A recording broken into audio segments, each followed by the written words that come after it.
Hey everyone, thanks for joining us. The next episode of Red Valkyrie is about to start.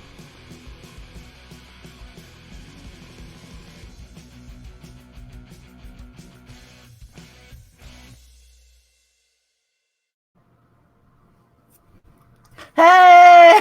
Welcome everyone to another episode of Red Valkyrie.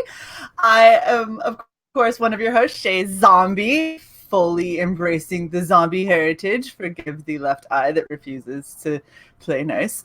And off to this side, I have my wonderful co-host, Cyborg Valkyrie.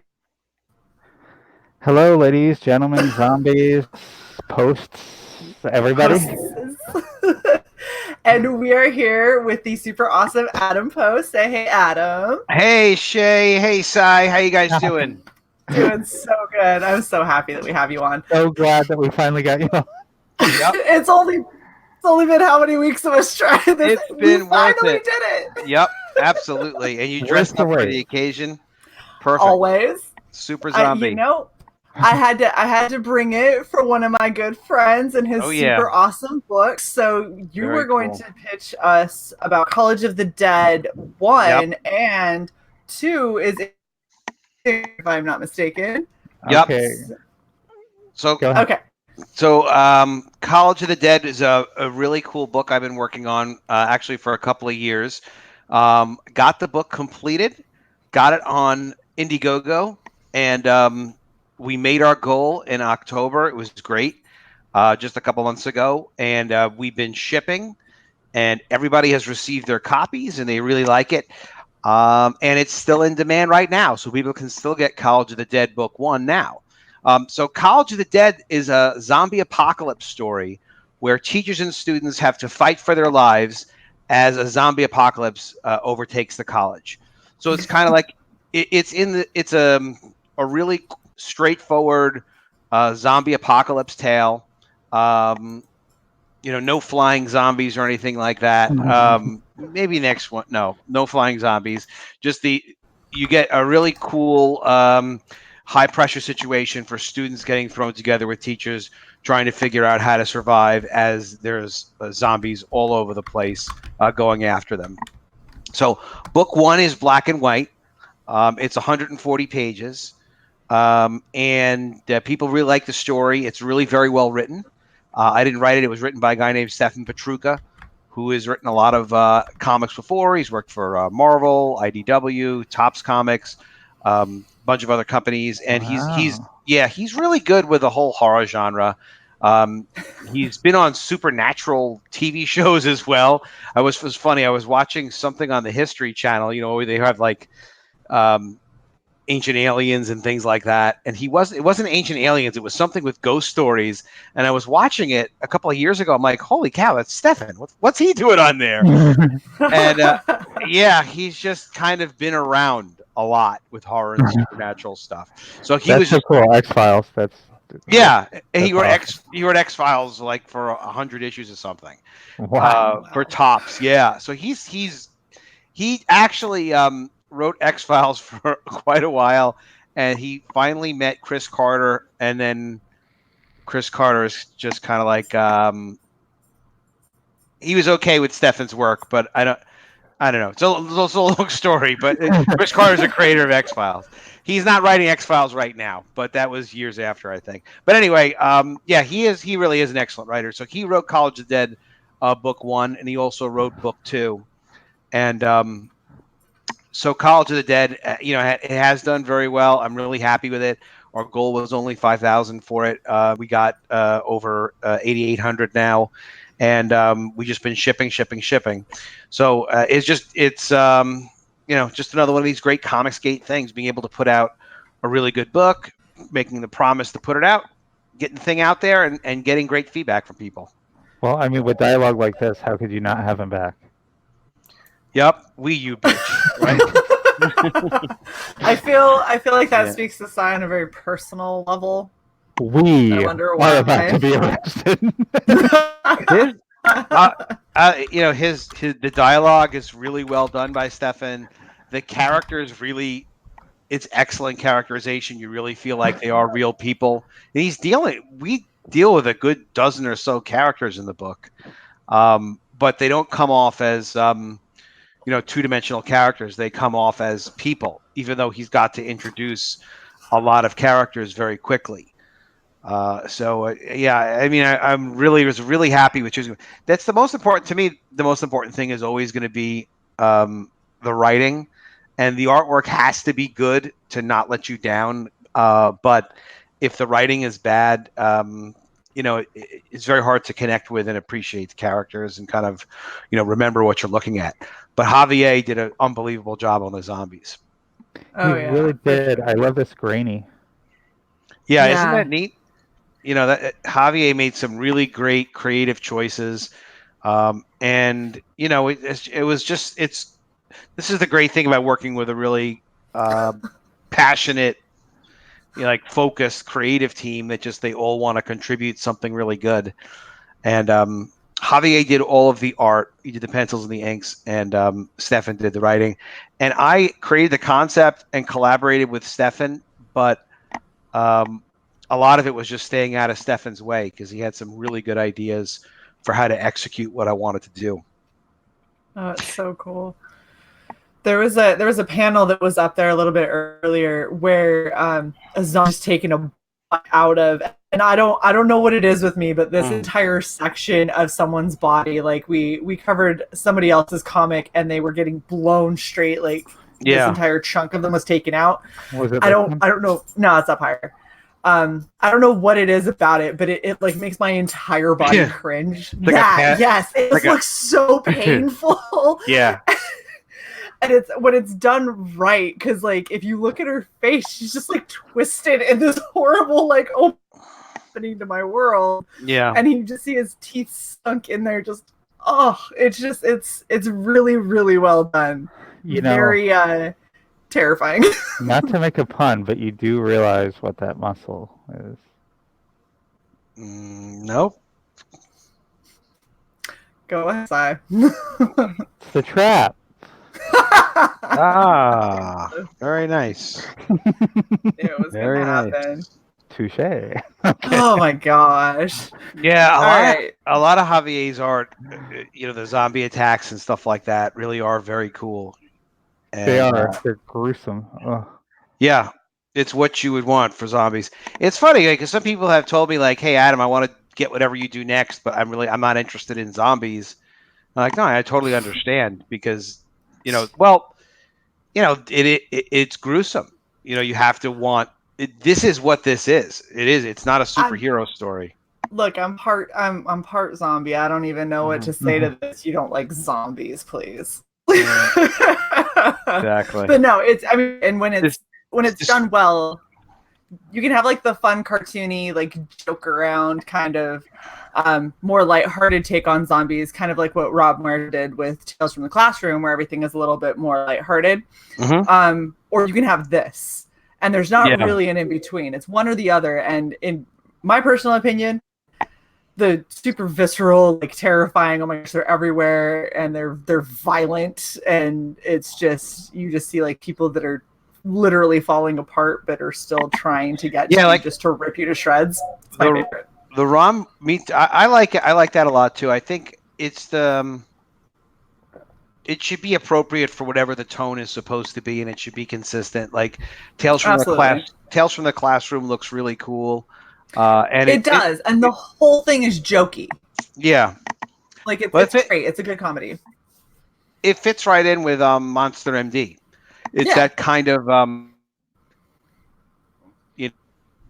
fun horror, and this is just not that. This is because it is just a straight zombie apocalypse.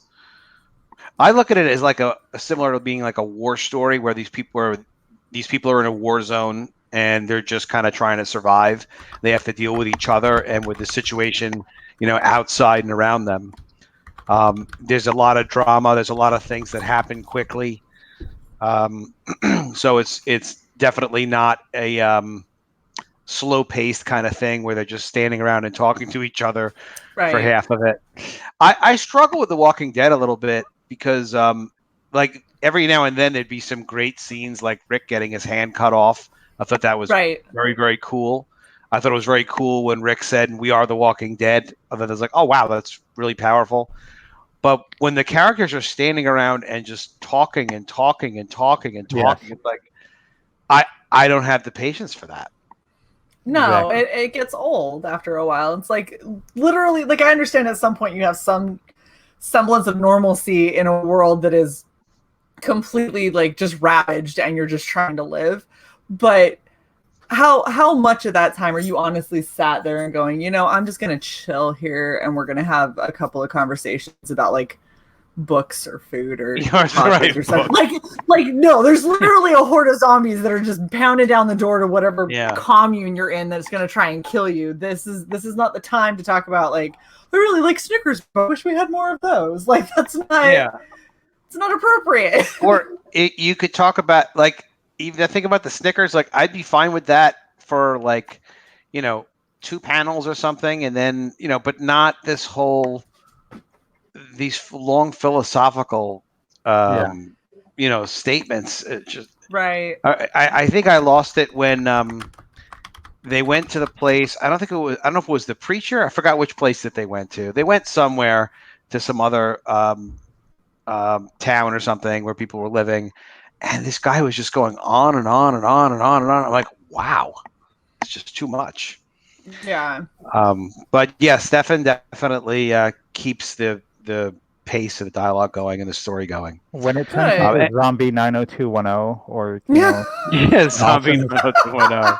Dawson Zombie Creek, that's where I kind of drifted away. Like the first few seasons were awesome, and then it just it started turning. I was gonna say this looks exactly like what I'm hosting the stream from right now, my Chromebook. That's funny. So you were saying different kind of zombies for different tones. So really quickly, damn, where does Shae Zombie fit, right? So yeah, you have this, which is like the pop art, Rob Muerto style zombie, and then you have like your project. Right. Yeah. This is more trying to do something a little bit more serious because your book is a lot more suspenseful. It's not, there's not, like, jokes are kind of inadvertent. If something just like there where she was like, "We, you bitch," like, it's not, it's funny, but it's not funny because it's trying to be funny. It's funny because you're like, yeah, that is actually true.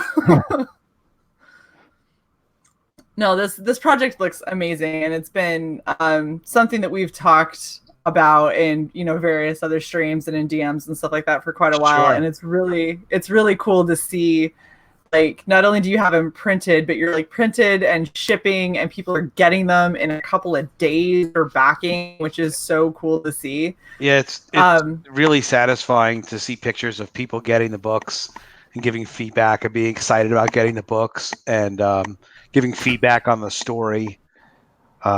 It's such a great part of it. That's why for me, like, I like to have a book done before I'm going to offer it in a campaign. I want, the pencils, the inks. We're coloring College of the Dead book 2 now, and we should have it all finished by the end of January. And then so cool. For me, then it's safe to launch it, because you just don't want to be dealing with having to throw together things at the last minute and all that if it's at all avoidable. Right. Absolutely. I just love this panel. First of all, this art and the like dots and the blood spray and stuff like that, and the really just particle effects that he uses on this. Yeah. It works amazingly well in black and white. It really does. I mean, because it just adds so much texture to everything, and it does. I didn't. That's why I didn't do this book in color initially. It was planned to be in black and white, and a couple of my friends in comics were saying, really, you should look at coloring this. What do you think? And I was like, well, it was designed for black and white. We're just going to do it black and white. Yeah. And then for book 2, I have just been. I did a couple of tests. And I have a couple of interior pages actually in color I can show you. Yeah, I like how they came out. I liked a lot how they came out. So, you know, you just have to be kind of open-minded and try stuff. Like this is actually got a little help from Kyle on this, of course. Yeah, no, Kyle's a great guy, especially when it comes to if you have questions on colors and stuff like that. He's a good person to get to if you can get a hold of him. He's a busy dude. Yeah. He and I have had a pretty good relationship. He's been really great to deal with. I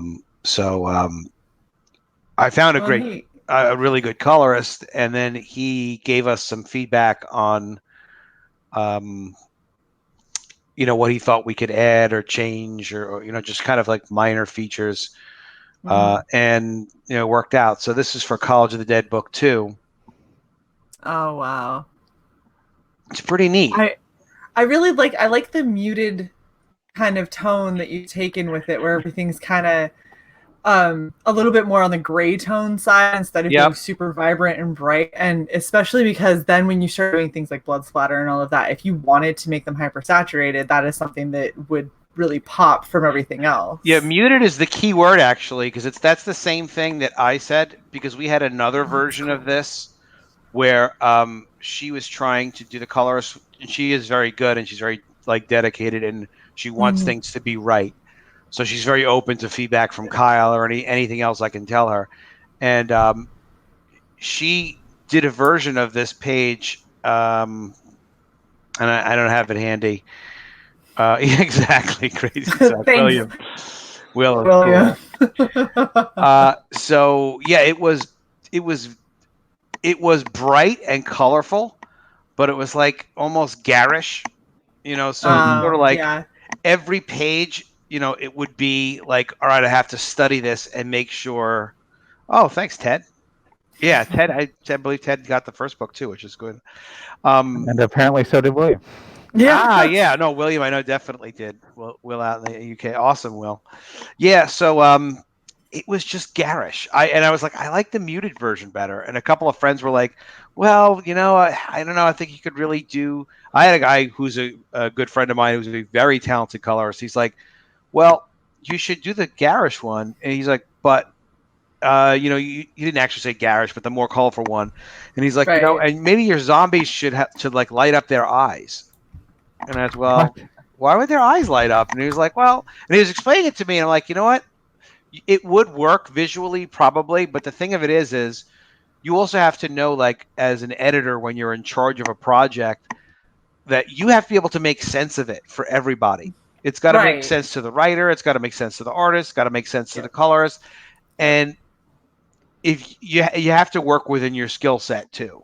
So like with me, there's no way I could have overseen like pages and pages and pages of brightly colored, odd, garish pages that were like, but they have to be bright, but like, you know, you have to make it work. And it's got to like, so there's just no way I could have guided that. So I'm like, I kind of like this because it honors the black and white more too.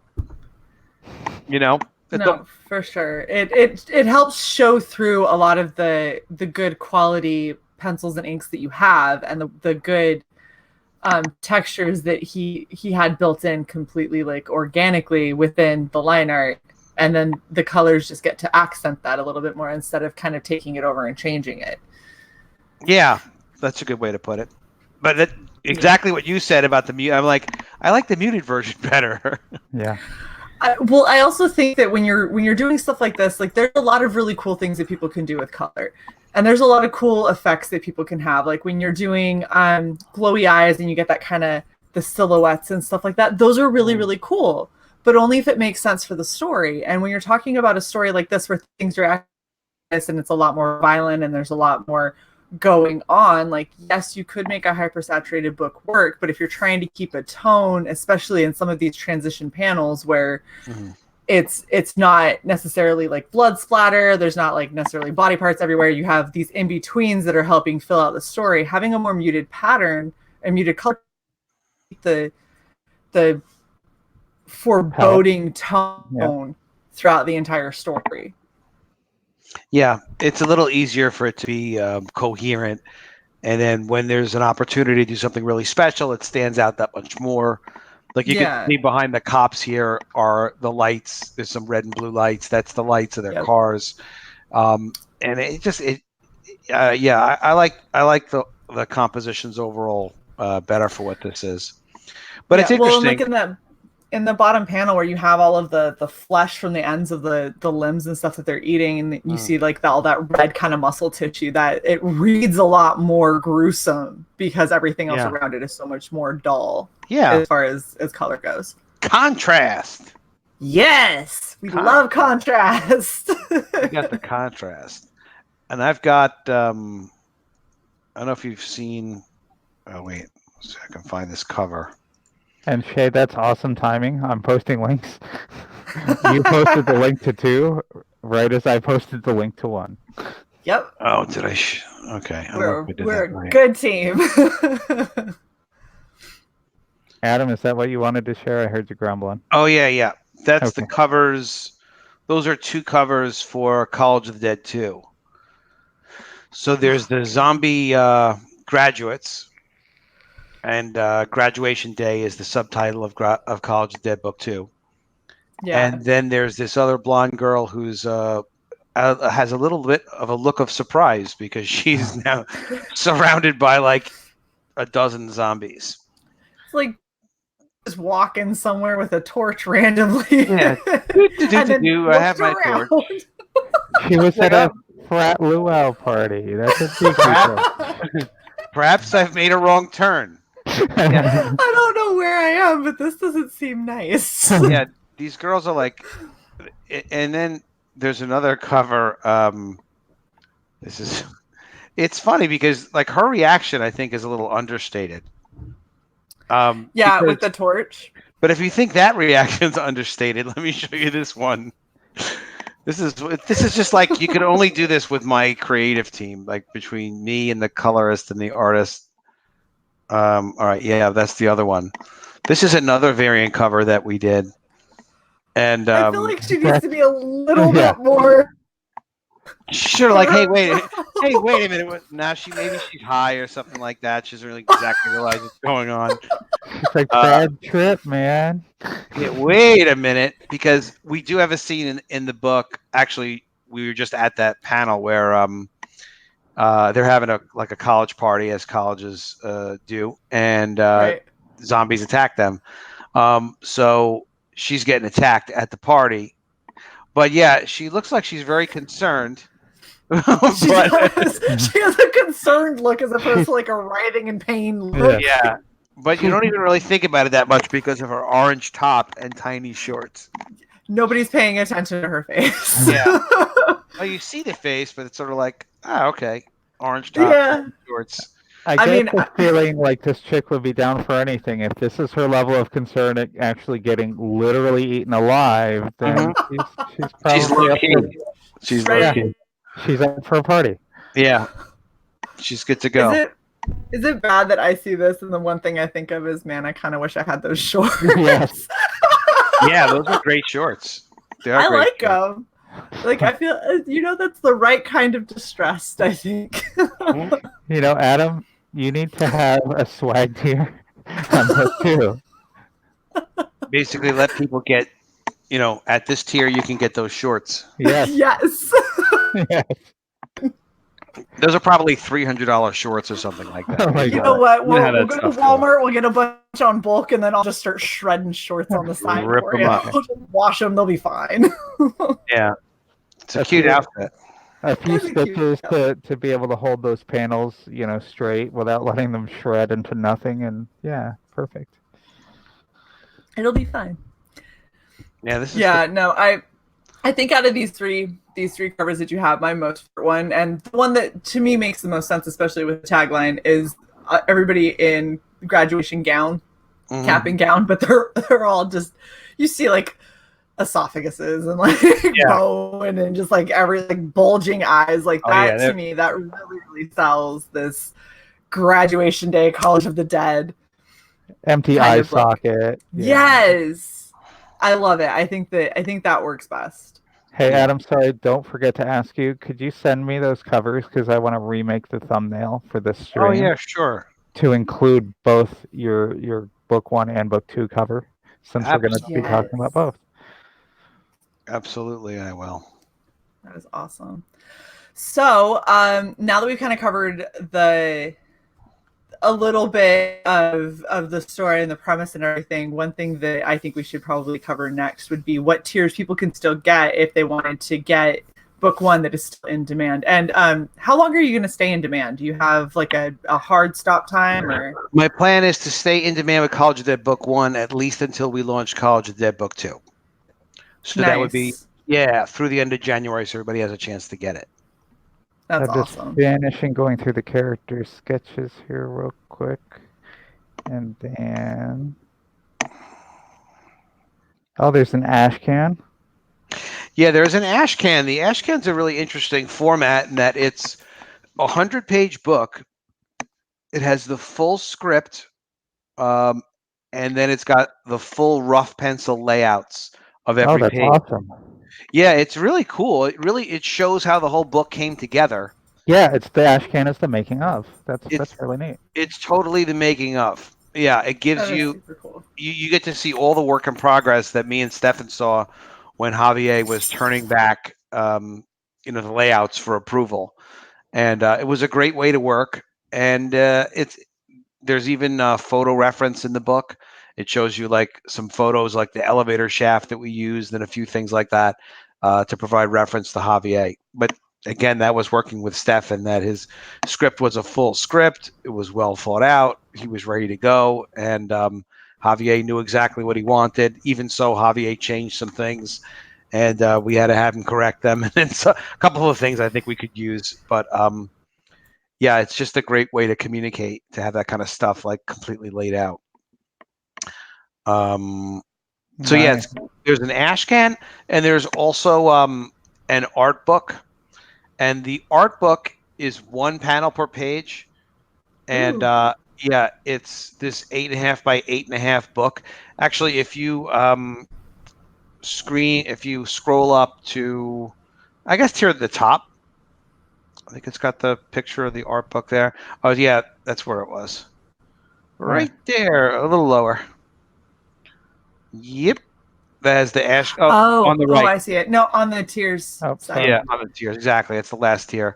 So the art book is square. And this one on the right. Got it. Man, it's a lot of pages. It's I bet 1 panel per page. So it's I think it's like 240 pages. It's a lot of pages. 252. Yep. Thanks. 252 pages. Yeah, it's a panel a page. It's on nice stock. It's well printed, and you really get to see like the full size original art that way of when Javier did it. The books are all uniform panels. Like, so College of the Dead book 1 is 2 panels per page in black and white, and they're uniform size. And I wanted to do it that way for storytelling, to kind of see how it would work. I always like to kind of experiment a little bit. But with that, we wound up with, hundreds of these panels that are all the same size. I was like, well, that's rare that we can do that. So let's do the art book. So the art book is available as part of the set of the comic book and the ash can. Then you would also buy the art book. But most people get the comic book with the ash can if they're interested in seeing how the book was made, or they'll get just the comic. But I've been very happy with how the ash can came out, because I've been in publishing a while. I have not seen people really do that, and I don't know why not. Because when you're creating the book, part of the great thing about creating the book is the whole process and getting to see like what the script looks like, what the layouts look like, and like other character designs. We have some additional character designs that are only in there. Hey, Kyle, good to see you too, man. Kyle Ritter. So yeah, yeah, he is. Yeah, it's really freaking neat to be able to see the book come together, and you can only see the book come together if you have the work in progress stuff to go from. So you can really kind of see how the whole project come together. I'm going to do second printings of all of this when we offer College of the Dead book 2. I don't want to keep these books, out of print. I want these things to stay in print. It's pretty important to me. Yeah. So yeah, that's College of the Dead book 1. I'm really happy with it. Really happy we're shipping it. We're still getting orders on in demand, and I have so many more projects to come. But the main thing is College of the Dead book 2. Get that launched, and that'll launch in February 2020. I just want to make sure I have all the colored pages in hand first. No, absolutely. So let me really quick go over this, and then we can switch over to your preview page so we can show some of the art that you have previewed there. Oh, cool. So the comic and the ash can for $50. Which is, I mean, especially considering the ash can is a making of instead of like what most ash cans tend to be, which is a much smaller like prequel or, you know, just 24 pages, something like that. It's kind of this is sort of what, you know, leads into the story. The fact that you took the idea of an ash can and said, you know, I'm going to make this my making of book. I'm going to show you reference shots. I'm going to show you sketch pages. I'm going to show you what things were that we threw out, that we changed and all that. Like that makes it so much cooler. And $50 to get a giant comic book and a giant ash can is, to me, that's a steal. That's a really good deal.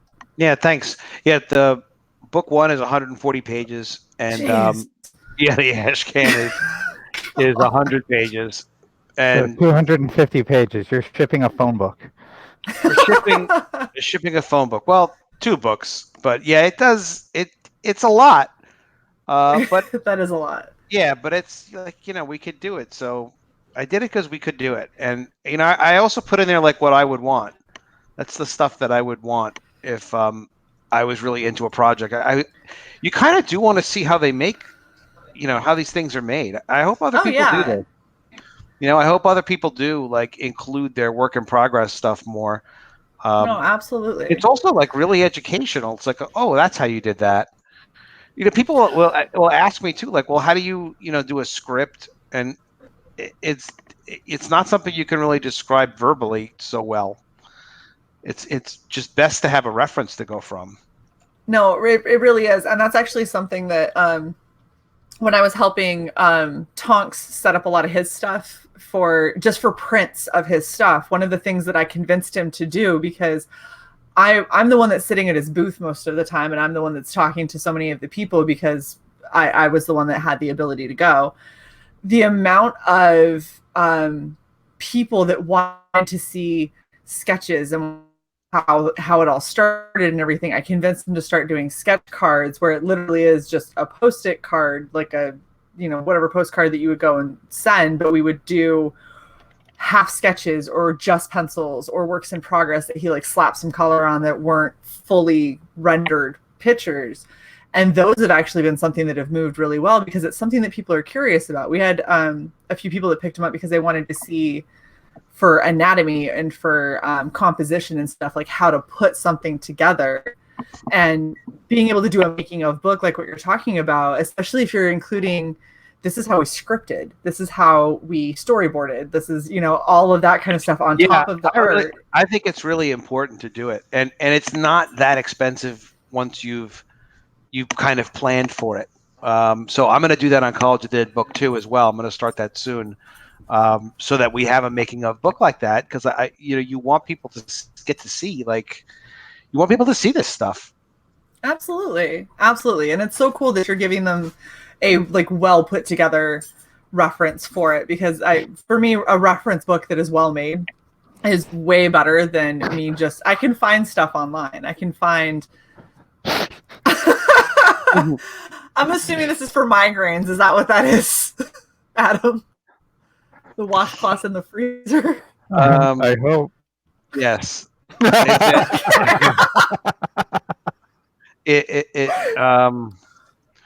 Yeah, it was just for. It either is or I just gave it grayed out. It's one of the two options. It's too late. You waited too long to tell us. Yeah.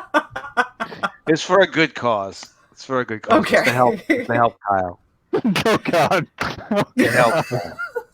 But he does get headaches sometimes and things like that. He does. He gets terrible migraines. That's why I actually get on him all the time about wearing blue light filtered glasses and stuff when he's working because he is a workhorse and will just work for hours and hours staring at a backlit screen. And then I have a really bad headache. And it's like, yeah, you've been staring at a backlit screen in a dark office for 8 hours. Yeah, it's good for stress too. And sometimes people need that.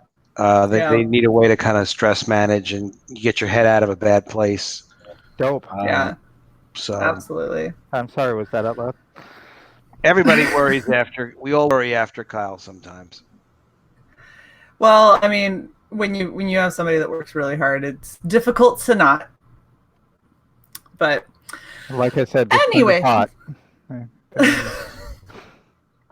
Anyway, let's go back to, so if you just want the comic book instead of getting the comic book in the ash can, it'll cost you $25, which is still an amazing steal considering it is a massive freaking book. Listen to Shae trying to get us back on track. I am. This is what I do. And then the complete set where you get all the books. This is where you get the individual panels in an art book style, right? Yeah. That's the art. That's awesome. The 8.5 by 8.5. The panels are freaking enormous. It's so cool. Super duper gigantic. So wait, 140. Yep. Plus 100. Yep. Plus 252. Yeah. Well, obviously the 252. It's the panels. There's no lettering on them. Right. It's just the individual black and white panel.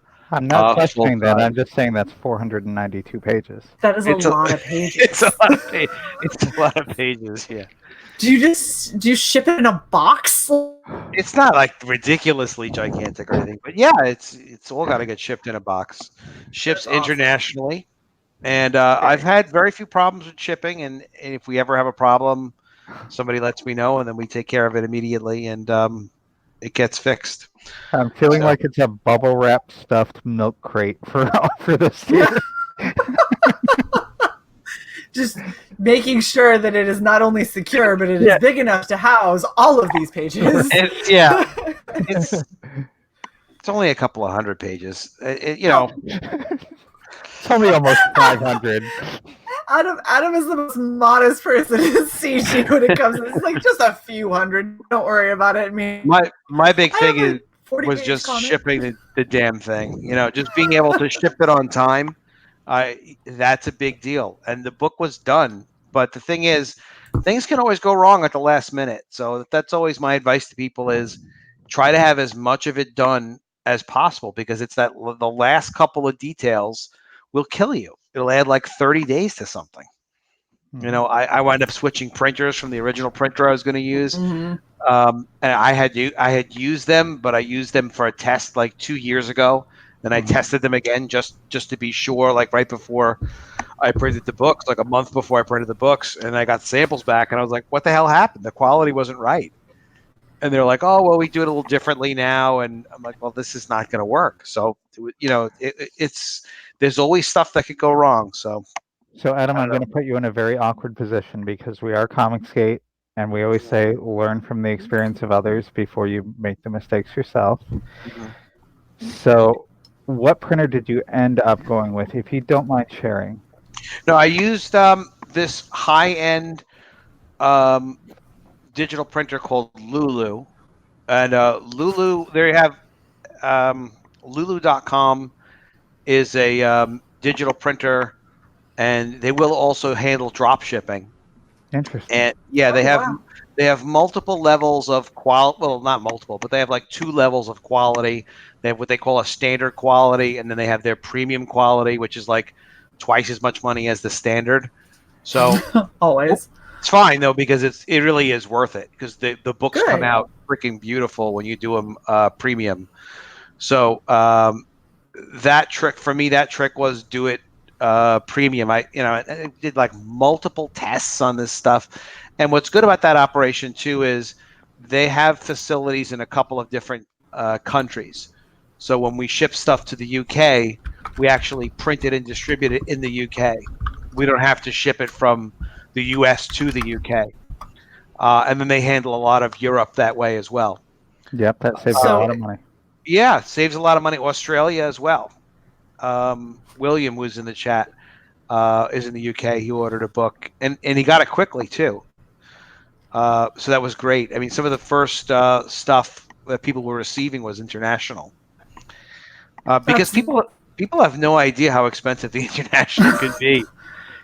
There's a guy who ordered the books through Singapore, but there's a problem with delivering to Singapore for some reason. And some of this stuff is like, completely esoteric, which is like, all right, well, Singapore has problems if it's going to a PO box, for example. So it's like, all right, well, there's no way to know that in advance. So I sent him replacements from the United States, but it cost to send him the book on the Ashcan to Singapore. The postage was $38. Jeez. You're like, well, so you can't really charge somebody $40 to ship an order to Singapore and have it be something that's kind of reasonable. So, you have to really, you find this stuff out as you go along, but like every other country really was not a problem in terms of being able to get good deliveries to people in different countries. Well, and that's so great. Like I was for a while I was stationed in the UK, and I lived for years, and the only reason that I was able to get anything shipped to me at any kind of a decent price or speed, well, no, never speed, because for me, I had an APO, which is an Armed Forces PO box. Yep.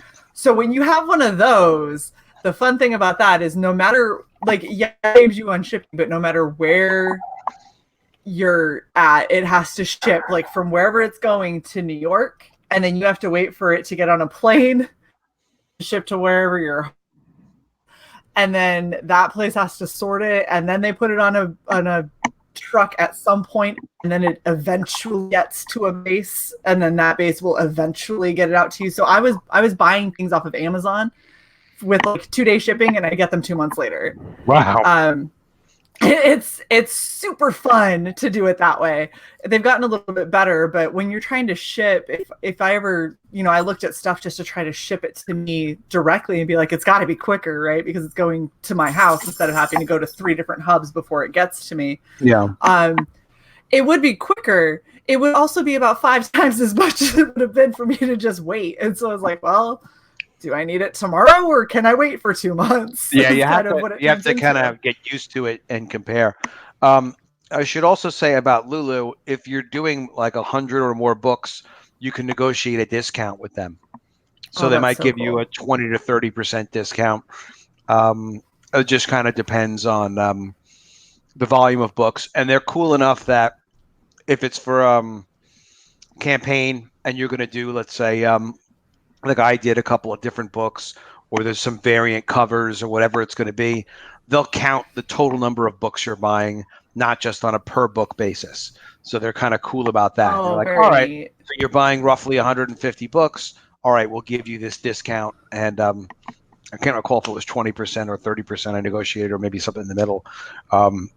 But they have a business development person, like on their website. You can see somebody, you can look up somebody to talk to about wholesale stuff.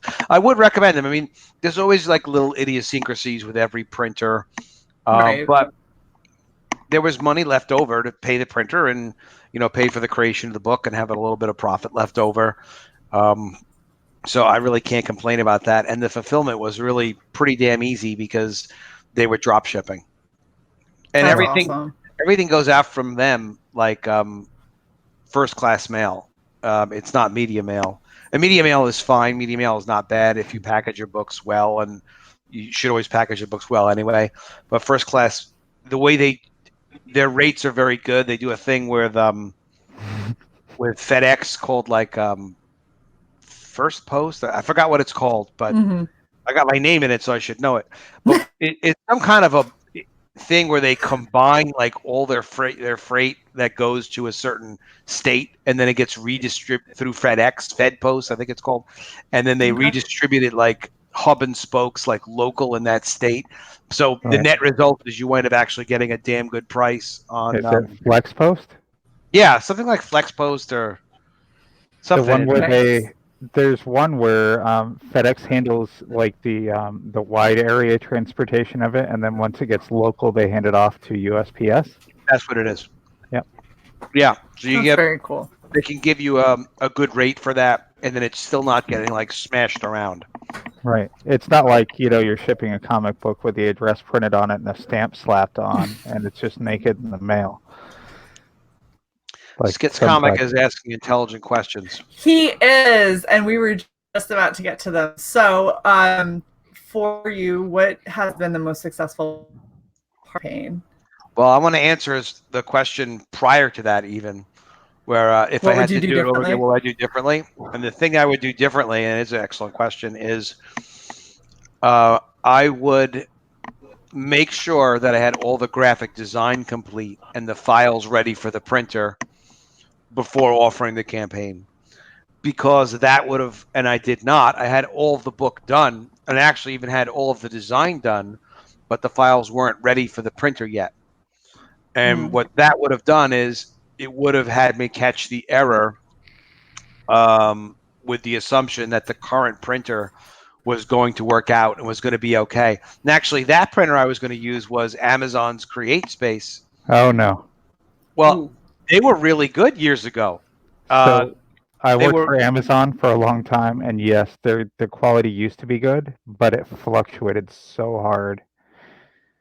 I ordered over the space of 2 years. Probably, I ordered like probably 30 times. I must have ordered copies of College of the Dead and like the art book and the ash can. Like I've had versions of the files done, although they were all done for the Create Space specifications at the time, which are not consistent with their current needs for specifications. Right. But thank goodness they're not, because they can't really do the quality anymore. But they went from doing like good solid blacks on the black and white printed books and packaging them carefully to printing their blacks gray and then not packaging the books properly at all when they would send you samples. So like I got it, I'm like, wait, this can't even be. But anyway, that's my number one thing is like even if you have all of the art done, if it's not ready to be handed to uploaded to a printer, it really still isn't done yet, and files can be very tricky,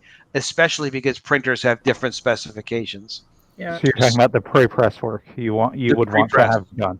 Yeah, that's what I'm doing now. Is I'm getting the pre-press done for we're finishing the coloring first, but I'm figuring out everything that we're lining up to do the pre-press and have everything ready by the time the campaign is launched. Because when the campaign is, if my book had been done the way I would have, this one other way of like just making sure the pre-press is done, I could have been shipping the College of the Dead book before the campaign was over.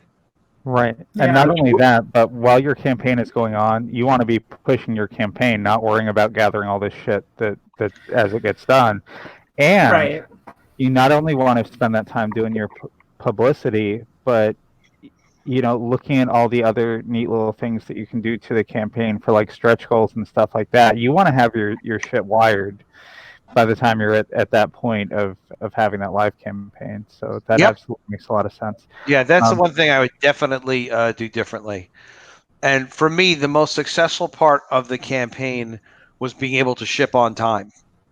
For me, that was the biggest thing that I was just the happiest about was I promised people would get the books before Halloween.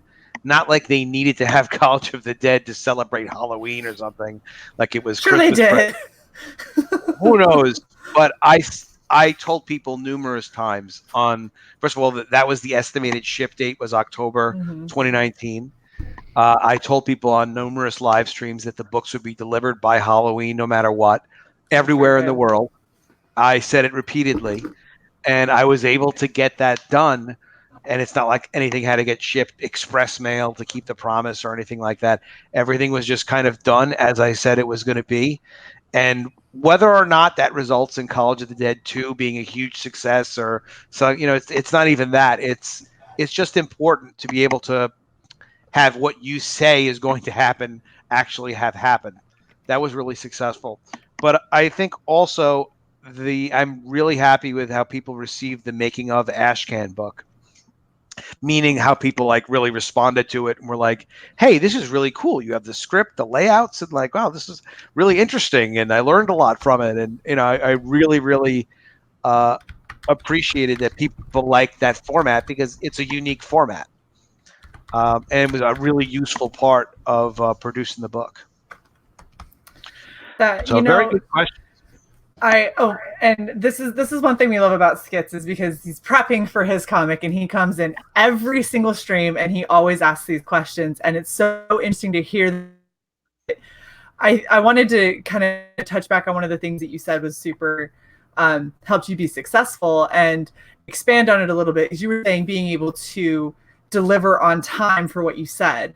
And I'm willing to go one step farther and say that the amount of work that you put into this ahead of time and the amount of research that you did and making sure that you had everything laid out and prepped, you worked with your team, you had everything ready to go, having all of that is what really makes you a lot more successful in your campaign than people that are like, well, I really want to launch. I'm really excited about it, so I'm going to launch it now. Well, I have all of this fire, and then we'll figure everything out. Like, that puts so much pressure on you as a creator to make sure that you don't fumble somewhere. Make sure that you do consider every angle, that you don't cut corners, you don't, choose something because now you're feeling the pressure and the time crunch, and you're just trying to go with an option that seems like it could be a good option.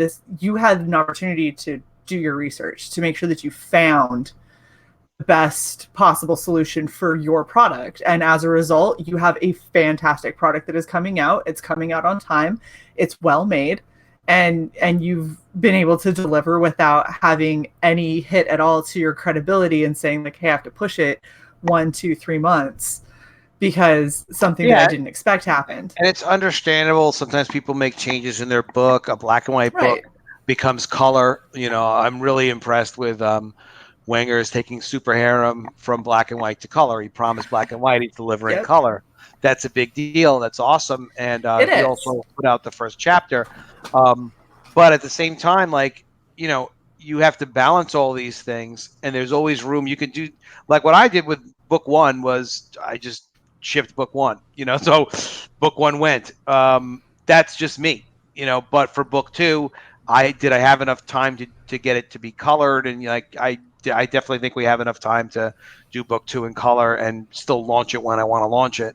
But yeah, things always can come up, and it's always better to just kind of deliver on what you say you're going to do. To me, it's always better to do that. But then again, if you're going to make such a black and white to color is an amazing shift. So I think if you can ship a color book when people thought they were buying a black and white book, and the color looks great, and in the case of Super Harem, it does look great. I don't know what I would have done. I don't know if I guess I don't know. But I also had College of the Dead book 2 pretty much done by the time we were even offering College of the Dead book 1, because I've been working on this for a freaking long time. So I kind of knew that, all right, we could do 2 in color if we wanted to. But yeah, it's just so important to research all this stuff. Know who you're going to work with, know what you're going to do, how it's going to get printed, and then just test what you think you know. Because even just like picking out your printer, like I had picked out my printer, and I really they used to be dependable. Amazon service was very dependable, and the pricing was excellent, and the quality was excellent, and then all of a sudden it wasn't. I was going to say, I think that's an important part, is making sure that if you found something, but you found it 6 months ago, a lot happens in a company in 6 months. You can have changeover. You can have them going with new, providers for their paper, for their ink, for who they're, using as their printing machines and things like that. Like, so many different things can change in such a short amount of time that finding your printer early on is great to get an idea of what you need to raise. But making sure that you get your test pages out, you see what it is that they are willing to and able to give you at what price point when you are almost ready to ship is probably one of the most important things that you can do to make sure that you're not unhappy. Yeah. And the thing is, stuff can always go wrong. It's just you want to be as prepared as you can. And you go into it as a part-time business. You make the time for it. You set aside the money for it. Very few people have amazing financial successes from any of this stuff. Nobody should be quitting their job over any of this. You just kind of get into it. You start working at it, and then you could turn it into something good. No one should quit your job. Now you tell me. Yeah, you should not. People shouldn't be Damn doing it, that. Sai. Well, that's why Kyle is smart. Kyle will, even the Ethan Van Sciver will say a couple times, like, "Oh, now Kyle's going to want to just do his books. He's not going to want to work for." And Kyle's always like, "What did I hear?" And like he's definitely even hear. Like, did you just say that? He's like, "No way!" All of a sudden he can hear, and he's like, "No, no, no! I'm going to color for you. I'm never going to stop working for you." Because Kyle's smart like that. He knows, like, yeah, he'll ship his Star Blades, but he knows that if it wasn't for Ethan, he wouldn't have had the same opportunity to do Star Blades. And I would be, look, if I was doing something with Ethan and whatever, and I'm doing my own thing as well, like I'd want to do exactly the same thing. Because the thing, Ethan is his steady paycheck, and Starblades is his bonus. But and there's a steady paycheck, but still there's also opportunity. There's always more opportunity, and people, you when you're young, when people are very young, I used to be very young. You would think, I would think sometimes like, oh well, it's always going to be easy to have opportunities, and the truth is like it's kind of not always easy to have opportunities, So it's networking and stuff that's really hard. It's a skill, and it's a very skill to get down. If you've got an in with somebody, like Kyle has an in with Ethan, and Kyle genuinely loves Ethan's work, and he enjoys coloring it. And the amount of times I've talked to him, I was like, oh, so here's the transcription of what Ethan was saying about you on this last stream. And it's like, he keeps saying that he's going to lose you as a colorist. And he's like, I will never stop coloring for him unless he fires me. And it's just like, he's never going to fire you, dude. Like, well, I mean, that was like his dream. Yeah, no, literally. To work with Ethan. And I don't think he's going to let go of that. So No, he's not. But that's the great thing about Comicsgate is there are a lot of people to network with. I'm happy to tell anybody anything else they want to know about this printer. Definitely, people should not be printing with Amazon service under any circumstances. In the past, it did make sense, but they should not do that. There's another printer that Vinny Tartamella has been using called Mixam, who's been treating him really well. But they don't drop. They will not drop ship the way we would need to for crowdfunding. So there's a lot of reasons, but you ask other people who are in it, and everybody's very open about sharing ideas and information and feedback and stuff. Well, and that's really what this whole Comicsgate indie community is all about, is everybody kind of banding together and, here's what worked for me, what didn't work for me. Here's, the various issues that I've had, or I have questions and I don't know what to do about it, or a weird problem came up, because rather than everybody having to struggle through and find out for themselves the, best way or worst way to do something, if you've already got someone who's been through it, then why not leverage that experience instead of, having to make your own mistakes. What you get is, and it's the best thing, is that it's so cool that so many people want to see you succeed. Hey, Adam, I'm just pointing out something here. Oh, November? What? November? You have to go in and update. Yeah, we'll have to update that one. Good one. I'm not trying to call you out, but I just noticed that. So I appreciate it. See helping. Friends are for. Everybody's helping each other get it done. I love how this is titled Rough Night. Yeah. It's a very rough night. She woke up, found a torch, and was surrounded by a bunch of flesh-eating zombies. I feel like you're underselling it just a little bit. Well, it goes for her. She has that expression, that kind of rough night expression, like, wait a minute. I want to know how she found this rough hewn torch. Like, was there like a Indiana Jones seminar going on at this college campus? Yep, you gotta get the book to find out that, and many more mysteries to be told. Nice. That's awesome. Nice look at him. That's how you find out what's going on. I seriously, I love the cap and gown cover. It's one of my absolute favorites, especially seeing it in and everything is just so. I may have to do like a black and white version of that cover, like a color one and a black and white one. Oh wow, William Crawford used Mixam as well. Yeah, And Shae and I have actually recommended it to several people. So Wow. I'm glad to hear that you had a good experience. Yeah, thank goodness. Stop recommending them otherwise. Yeah, no, they have their act together. They seem to be good people. I actually called them and talked to them for a while just to kind of understand the company. And they've been doing it a long time, and they have printers in a couple of different countries that they work with. They kind of subcontract, but they have a long relationship with them, each of the printers, and they seem very reliable, very organized. Just out of curiosity, since I have talked to them as well, was it a British woman? Yeah, Yeah. it's always a British woman. They're based you're based in the UK. Are But they? yeah, but the printers they work with, they have printers. They have a printer in the UK, a printer in the US in Chicago area, and they have another printer in Canada, and they're working on something for Australia soon. Now That's awesome. that could be very helpful for like somebody like Liam Gray, who lives in Australia. If he's going to print in Australia, he could print with them in Australia and not like be buying books, God forbid, from another continent and have them, ship to him to then reship out. Right. You don't want that. So for publishers like William is also a publisher, of course, in the UK. So I'm sure they printed with him in the UK. But you can't assume that the printer knows all this. They have to kind of like tell them who you are and where you're at. Right. Simon Poitier is in Canada. So for him, he could print in Canada and then reship and, with them. Well, don't forget, there are some bigger Aussies in comic state as well, like Rob Arnold. Yep. Oh, yeah. Who did Replicator? Yeah.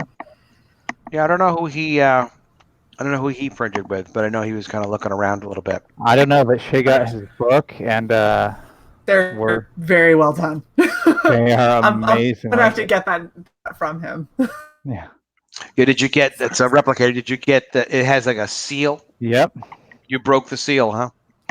No, so it doesn't break. It just popped off. I was like, I could wear it like a choker. Oh, that's funny. It just popped straight off. It was Isn't perfect. it a skull? What is it? It is. It's a skull with it has like 3 shots in the head, execution style. What's it made? What's it made out of? The seal. The seal. It's literally dripped wax. He did silver kind of shiny dripped wax, and then he stamped it. He's a madman.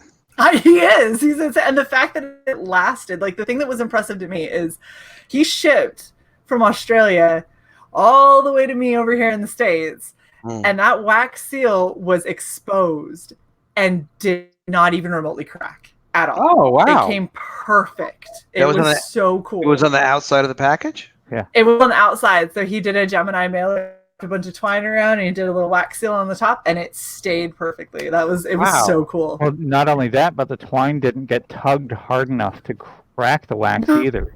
Nothing. It was amazing. I don't know what he did. I don't know how he tested this beforehand, but it went perfect. It was super cool. Yeah, it sounds like black magic. Absolutely was. He's a good guy. He's a character. He's a pretty funny guy. One of the things I was telling him is on your next campaign, I don't care if there's nudity in the book, like in Replicator, do not put NSFW like in gigantic letters. And because like yellow caution tape too. Yeah. He's like, well, I just didn't want people to think. I'm like, come on. What do because it's not an adult book at all. It's not. But you would think it was. I mean, there's the thing that I think's funny is because Rob wanted to make sure that he was covering all the bases and that nobody was getting something that they were surprised by. As far as content went, and then there's other comics creators that we've had on this show. We start scrolling through, and I was like, "That is a straight up sex scene." I was like, "All right, that is cool." So, and they don't have NSFW anywhere. They don't have, they're just like, it's for adults. Like that. It's somewhere in there, and they go, "It's an adult book for blah blah blah blah blah blah." But I also think that maybe there's a little bit of a difference, kind of. Culturally speaking, at least from experience being in the UK, there's a lot of really different. And so when someone says something is an adult book in the States, It means something different. That means porn. That means that there's straight up like porn in this somewhere. And Right. In other places, it doesn't necessarily mean that. But being able to understand the difference between the various countries you're going to be shipping to and what certain terminology might mean. I'm in a group with him and a couple of other guys. I think we convinced him finally that like he's not doing that anymore. He's awesome. Funny though. He really is. He's funny and he's so meticulous with his work. He's a great publisher, Rob Arnold. He is. Rob is amazing. Got a lot of great Comicsgate people. A lot of great people. Yeah. A lot of great books. There's so many awesome people, and we're so lucky to have as many of them as we've had on our show, and we've got a bunch more lined up for the new year. I'm so excited. I'm so happy that we got you in finally. Before Me too. Really happy. I wanted to get you in before 2020 because I was like, come on, we've been trying forever. Get the job done. Get the job. We got the job done. Absolutely. Well, I don't think that we have any more questions from the chat. Do you have any last little tidbits you want to give us? Well, I appreciate you having me on, and I think one of the best interviews I did was of Kyle with you guys helping to translate for him. Oh yeah, that was great. I was really proud of it. And that was super fun. Yeah, no, that was really, really cool. And look, we were the ones who was really looking out for him. You're like, absolutely, somebody's got to figure this out. The guy, and we did. We got it figured out, and he deserved it. And look at the huge success it was. And before we know it, it'll be Starblades 2, College of the Dead 4. Crazy times. I'm working on 2 other projects. G.I. Jackrabbits is being written now, which is pretty exciting. That's so interesting. Yeah, it's going to be a lot of fun. It's going to be kind of like Ninja Turtles meets Fantastic Four meets G.I. Joe and their rabbits. And it's going to be wild and a lot of fun. I'm writing it with Professor Geek, who did Tales from the Stacks. Yeah, and he's got a lot of good street cred for what I look for in terms of comics and archetypes and stuff like that. Last minute question. Am I still the president of Comicsgate? Yes. Mean Machine says I'm the president. I must be the president. Yeah. It makes the best. That's awesome. And what the hell else is going on? So we got that going on. Another book I have coming out is The Mermaids. That's going to be a color book coming out also in 2020 after College of the Dead. And that is like Game of Thrones with mermaids. So it'll be color, fun. It's already written. It's actually all completely done. Oh my gosh. I got ahead, but 2020 is going to be a great year. Really excited for it. It is. That is really cool. Thank you so much for having me. Everybody should like, share, and subscribe to Red Valkyrie. And we got an endorsement. Do it now. Shae, that kind of steps on you for our outro, though. That's what I was just going to say, but Adam did it way better than I was going to. So. There you go. Don't forget to back College of the Dead Book 1. Get on the mailing list for College of the Dead Book 2, coming out very soon. Obviously, Adam cares a lot about the quality and about his product, so you're not going to be disappointed. You're going to get your book super fast because he's already ready to ship, and you have no excuse not to, really. We've got the links that are in the chat. The links are also in the description. I wanted to say thank you so much to Adam for being on our show, and thank you very much to Sai. You're welcome. And I just also wanted to mention really quick, please also subscribe to Adam's YouTube channel. The link is already in the description. Cool. Right underneath his Twitter, I believe that's where it's at. But all of that is down there. So everywhere you can find Adam. Adam Post Speaks. That's where it's at. Fantastic. And thank you all for stopping by in the chat. It's been so much fun having you all here. You guys have had great questions, and this has just been great. I'm just so happy that we finally got to talk to Adam. So thanks again. Don't forget to like, share, and subscribe, and we will catch you guys next time. Thanks, guys. Bye. Thank you. Bye.